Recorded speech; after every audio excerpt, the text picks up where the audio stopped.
मदरसों पर चलेगा योगी बाबा का बुलडोजर। आजमगढ़ बन गया अवैध मदरसों का गढ़। मदरसा कर रहे शिक्षा के नाम पर धोखाधड़ी। आजमगढ़ में बंद होंगे 219 अवैध मदरसे। 219 अवैध मदरसों पर एक्शन लेंगे योगी। मदरसों को लेकर अक्सर सियासत देखने को मिलती है और जब बात यूपी के मदरसों की होती है तो आजमगढ़ के मदरसों का अक्सर सवाल उठाए जाते हैं। अब एक बार फिर से एक बड़ा खुलासा 219 मदरसों को लेकर किया गया है।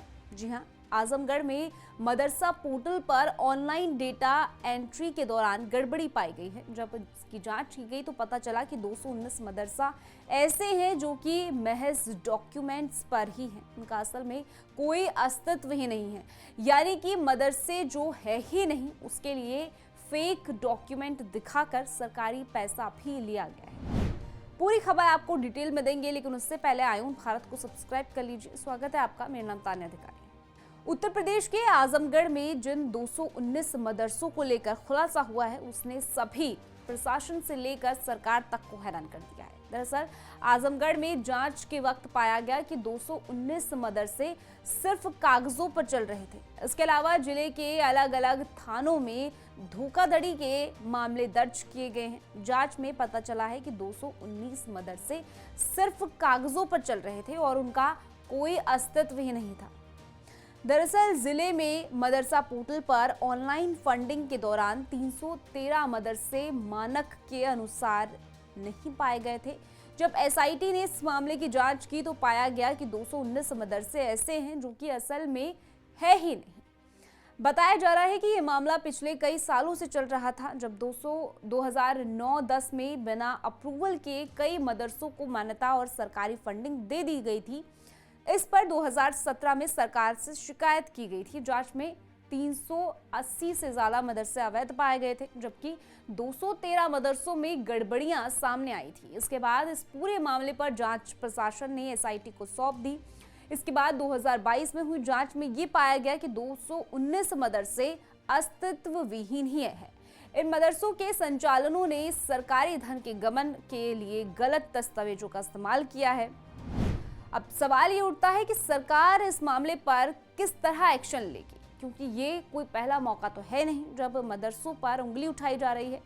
ये वही आजमगढ़ है जहां के युवक देश में कहीं भी जाते थे तो उन्हें पुलिस पूछताछ के लिए उठा लेती थी। आजमगढ़ का पहचान पत्र दिखाकर लोग सख्ते में आ जाते थे। ये वही आजमगढ़ है जहां भाईजान के इलाके में पुलिस जाने से डरती थी। ये वही आजमगढ़ है जिसे आतंकवाद की फैक्ट्री कहा जाता था। यहाँ के मदरसों को कभी आतंकवाद की फैक्ट्री कहा जाता है तो कभी यही आजमगढ़ राष्ट्रीय विरोधी शिक्षा का अड्डा रहा है। बीते कुछ सालों से तो मदरसों को लव जिहाद की पाठशाला भी कहा जाने लगा है। मदरसों के हक में बोलने वालों को इसका जवाब जरूर देना चाहिए कि आज जब इस तरह के मामले सामने आते रहे हैं तो क्या मदरसों पर कार्रवाई नहीं की जानी चाहिए। सवाल उन लोगों से भी किया जाना चाहिए जो मदरसों को धर्म का निजी मामला बताते हैं और सरकार की दखलंदाजी पर सवाल उठाते हैं, जो उनको जवाब देना चाहिए जब मदरसा उनकी निजी मामला है, जो सरकार से पैसा क्यों लेते हैं। और जब पैसा लिया जाता है तो सरकार का पूरा अधिकार है कि वो इस पर अपनी नजर रखे और इस तरह की घपलेबाजी का सामने आती है तो कार्रवाई भी करे। लेकिन हमेशा विक्टिम कार्ड खेलने वाले अधिकार की बात तो हमेशा करते हैं, लेकिन जब बात नियम कानून के पालन और कर्तव्य की होती है तो बंगले झांकने लगते हैं।